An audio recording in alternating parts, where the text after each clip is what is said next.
I'm Doug Lapp. I'm the town administrator here in Rockland.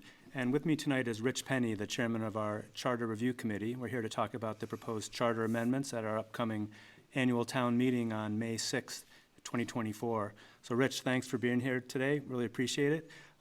Could you start by giving us just a little bit of background, a little brief history about your involvement in Rockland and all the different service you've had on different boards and committees over time? Absolutely, Doug. Thank you very much. Thank you for having me.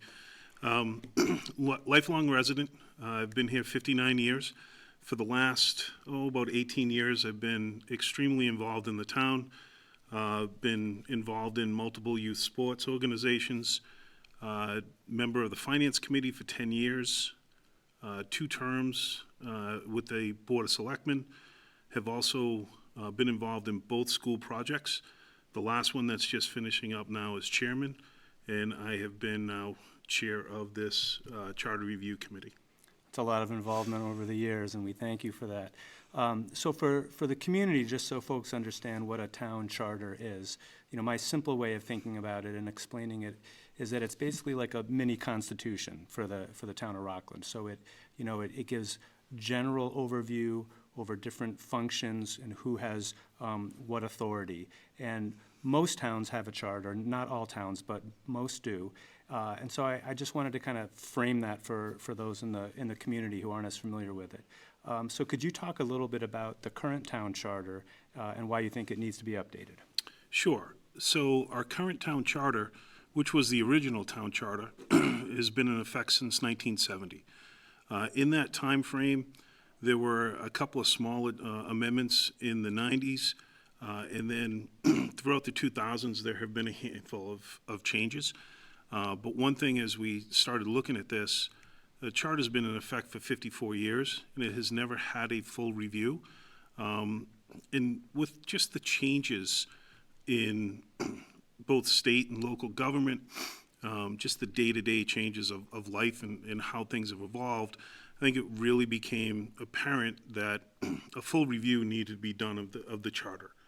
Because we have seen a couple of instances over the last few years where our charter has actually impacted our ability to govern on a day-to-day basis. That makes sense. And for those at home, if you're interested in looking it up, you can go right on the homepage of the town website, and on the left-hand side, there's a shortcut button where you can download the current document. So Rich, could you tell us a little bit about who's on the committee that the Board of Selectmen appointed to review it? Absolutely. So we started out with 9 members, and it was a pretty good cross-section of people within the town. So several members had a background of doing community service and have been on committees or in elected positions. But half of the committee that was appointed, this was their first time ever really being on a committee. And they came from a diverse background. Covered, different professional backgrounds, how long they've been in town. Some have only been for a couple of years. Some have been here their whole life. As this process went on, it was pretty involved, and there were a lot of hours spent. Unfortunately, 2 of the original committee members couldn't keep the commitment, so it ended up going down to 7 committee members. And those committee members, Robin Day, Karen Ripley, who is our secretary, Patricia Foley, Maureen Chirac, Judy Hartigan, who is the vice chair and is also our elected collector, myself, and the 7th member was gentleman Doug Cope, who was very instrumental in helping put this together, but unfortunately Doug passed away a couple of months ago. So unfortunately he will not able to see this through the completion. So I know that all of your meetings have been publicly posted. They've all been public meetings. How long have you been meeting for? Like roughly how many meetings have you held? So we've been doing this for almost a year and a half, and in truth, we started this process, as you know, just prior to COVID. We only had 1 or 2 meetings. COVID came and kind of shut this whole process down. Once COVID passed, we started up again. So it's been almost a year and a half. In that time, we have had roughly 17 meetings. They've all been public meetings. A couple of those meetings, we've actually had residents that have attended and sat in on the meeting. And each meeting is roughly 2.5 hours. In all but one of those meetings, who we'll talk a little bit more about, our consultant, the Collins Center, has attended those meetings as well. And that's a perfect segue to my next question, which is to talk a little bit about the consultant. I know you were instrumental in identifying the need and even help identify the actual consultant. And from my experience, they've added a lot of value, but could you talk a little bit about what got you moving in that direction and what kind of value you think they added to the process? Yeah, so, as we started talking about reviewing the charter, and I think this is one of the challenges with town government, both good and bad. It's great to have members of the community involved to help govern your day-to-day. But what that also does at times is put lay people in positions to sometimes make decisions or, in this case, review an official legal document without all the tools available to you. So as we talked about this, we felt it was very, very important that we had professionals working with the residents who were volunteered to be on this committee. And the Collins Center, UMass Collins Center, as we started looking at it, became very, very clear and apparent that they were the organization to partner up with. So they have, at this point, assisted more than 125 communities, which is almost 50% of the communities within Massachusetts that have a charter. So they have tremendous experience at doing this. And they have been, so there was a team, there was 3 individuals from the Collins Center. And as I mentioned earlier, they have been with us at each and every meeting, with all but the exception of the very first one. In addition, each and every month, I would have multiple calls with the chair of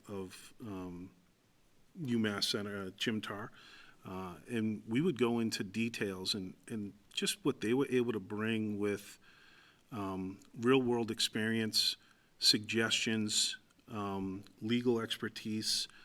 It was just invaluable.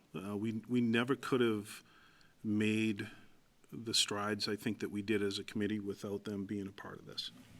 I agree. I think that makes a lot of sense. And my observation as well is that in addition to all of what you just said, just them being able to give us the context, the bigger picture of trends throughout the state or even nationally, letting us know kind of where we're out of sync or maybe not following a best practice, they have that bigger picture. So I agree. They've been really helpful. Could you talk a little bit about some of the major areas that the committee focused on within our current charter? I know you looked at the whole charter, but I imagine there were certain areas you paid a little bit more focus on. Well, so there were, and I think that's where the Collins Center came in. So as part of this, we wanted to review the entire charter. And that didn't mean that every aspect of the charter was broken or not functional. That was not the case. But we think we've, with the help of the Collins Center, we identified a few areas that really to them, as they looked at it, were kind of put a highlight on, here's some choke points or some issues. And then being on the Finance Committee, being on the Board of Selectmen, and seeing firsthand some of the issues that we've had in governing, the synergies between what they were saying and what we were actually, going through in real life, really married up pretty well. And some of those areas that we looked at was just the governing of, so for an example, one of the first things that the Collins Center said was, can you provide an organizational chart for the town? And we said, we can't. We actually can't put an organizational chart together. And they said, well, we've done this for other communities, we will do this. And the committee, they worked on it for 2 weeks, called me up and said, this is the first town that we actually could not put together an organizational chart. So, that right there from the structure said, there are some things that we need to do. So, the focus was on our structure, looking at duties, clearing them up. We have a lot of tremendous boards in town that put a lot of time and effort into what they do, but we are inconsistent as a town in asking what those boards do. They run the gamut. So, want to try to streamline that so the boards are consistent in what we're asking of them to do, but also in our positions, right? So being able to create an organizational chart, knowing who is the leader, the CEO, and who rolls up into them. So when there is a question, when there is a problem that the townspeople have, there's clarity on where to go to. And I don't think that exists today. That makes perfect sense. Are there any really significant changes that you want to highlight in particular that would be helpful for the public to know? Yeah, and I think there's a couple of significant changes. And the first one is we currently have 4 elected positions: clerk, treasurer, collector, and highway. So as we started to do this review, we are one of about 5 communities that have an elected treasurer-collector position. Out of those 5 communities, now there are 351 communities in the state, we're one of 5 with that position as elected.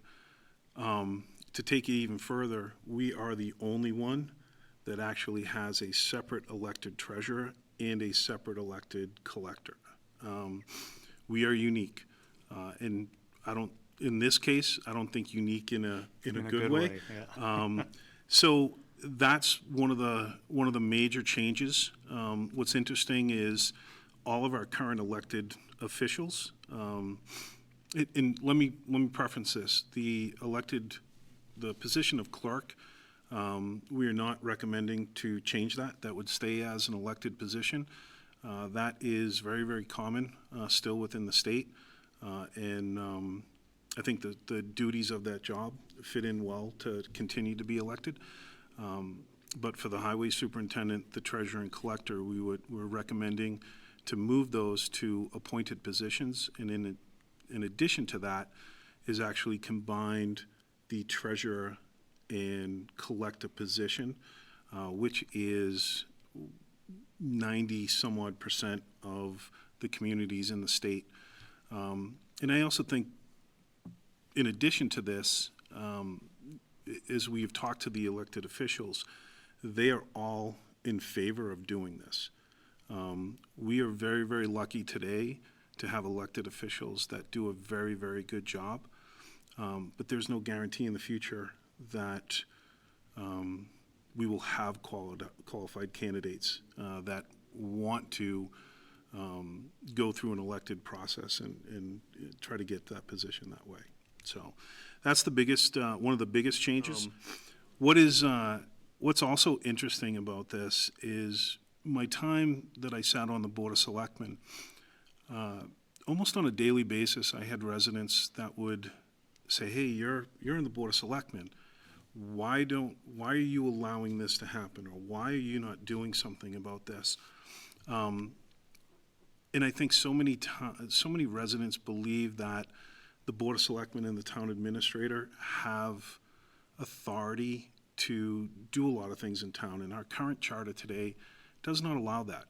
And we are very unique within other communities to have that. So one of the other changes would be to make some changes to the charter. It kind of ties into the structure of the town and the organization that would allow the Board of Selectmen to have more authority over what is going on. And in that role, the town administrator, who would work on behalf of the Board of Selectmen, would have the authority through the Board of Selectmen to govern on a day-to-day basis and take more responsibility and have more control and more say on the day-to-day. That makes sense. Recently at the March 19th Board of Selectmen meeting, you gave an overview with the Vice Chair, Judy Hartigan, of all the recommendations from the committee. And the Board of Selectmen unanimously voted to put those recommendations as they've been made on the town meeting warrant. Annual town meeting is on Monday night, May 6, 2024. Do you think anything will be, like, quote-unquote controversial, or there are just lots of different things that all kind of make sense, or do you expect any one piece to be a little bit having more debate than others? Yeah, I mean, I hope there's nothing that's controversial. So, honestly, I think what's more controversial is we're the only town in the entire state to have a separate elected treasurer and separate elected collector. So, what we're proposing is to really mirror what the majority of the communities in the state currently do, so that it allows them to operate as effectively and efficiently as possible. I do think some people, because this is a change, will take it that, this is controversial, but I don't really think it is on that, at least in my opinion. I don't think it is. The only other part, and again, I don't think it's controversial, it's more of a change. It kind of goes back to me when I sat on the Board of Selectmen. If you're going to hold the Board of Selectmen accountable for the day-to-day, we need to be able to give them the power and the authority to have the ability to make the changes and do what's necessary. I think one of the keys to this proposed charter will actually give the townspeople more say than they've ever had, because the way that this charter is written, the Board of Selectmen truly would be the authoritative board within the town. Yeah, that makes sense. I mean, I can certainly speak from my own experience, having people come into town hall to voice concerns about different things, and they often will get frustrated when I explain, I'm sorry, neither Board of Selectmen or I have control over that department. You have to go see some other elected person or a different elected board, and that creates a lot of frustration because they feel like they're getting the runaround a little bit. And so I can definitely relate to that feeling. And also, I'm very involved with different associations of town managers across the state and nationally, and there's always shock that we have a separately elected treasurer and a separately elected collector when every other community around us, as you've already said, has a much more efficient and economical way of combining those positions. So yeah. that is true. As you know, but I'll say it for the public's benefit, we have a special act charter. So what that means is, in order to change it, we need town meeting approval. And once that happens, then a request gets sent to the state legislature, where they will hopefully, based on what we pass at town meeting, write a special act. And what's special about it is that it only applies to the town of Rockland, doesn't apply to any other community. And then when it passes the legislature, then it goes to the governor for final approval, and then it's implemented. So once it passes town meeting, that process could take anywhere from a few months to 6 months to even up to a year in many cases, just as it makes its way through the legislative process. So we talked a little bit about, or I briefly referenced the meeting on the 19th of March where you gave an overview to the selectmen. At the end of that, you talked a little bit about how you're going to do a little bit of community outreach to help educate the public prior to town meeting. Obviously, this interview is one step in that. Could you talk a little bit more about some of the other outreach ideas that you have planned? Yeah, so the proposed charter will be, as Doug mentioned, it will be on the website, so anyone will be able to access it, read through it. Also, if anyone has questions, feel free to email me. I have a town email. It's rpenney, R-P-E-N-N-E-Y, at rockland-ma.gov.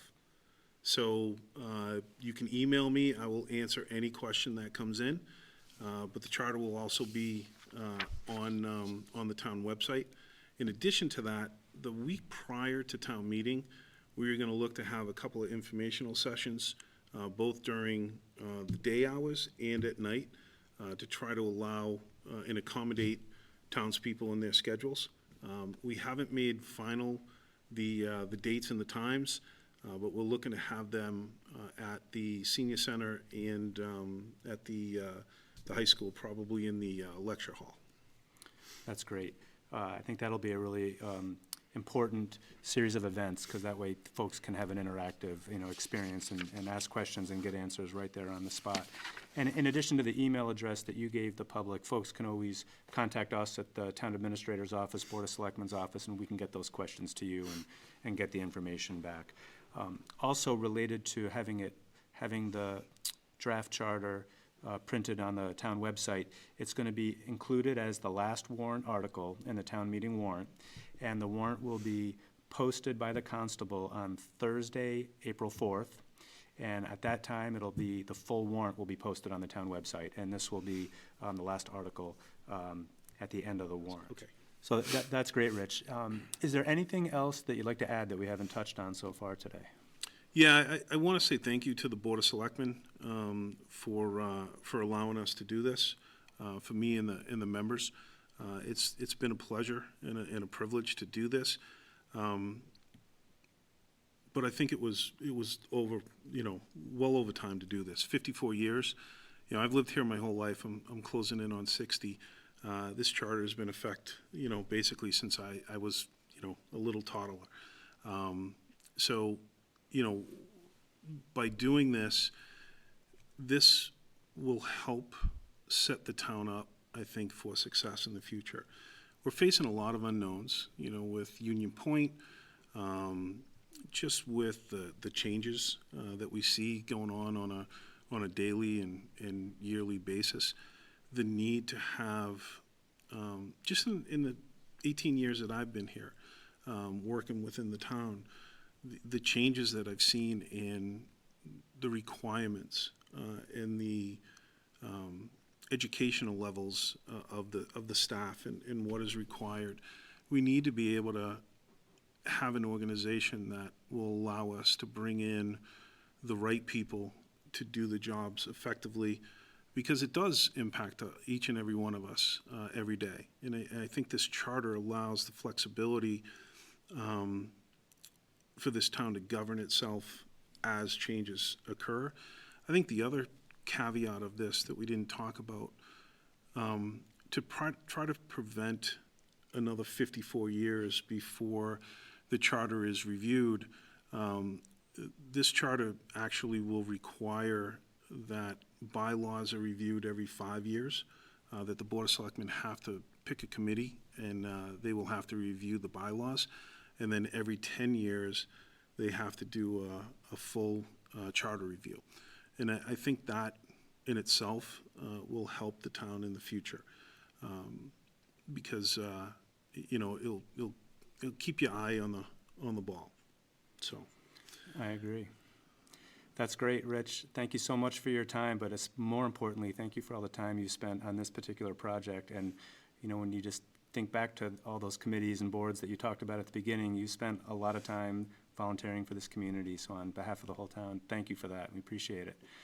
So that's it for this week's episode of TA Q&A, and thank you for watching. thank you.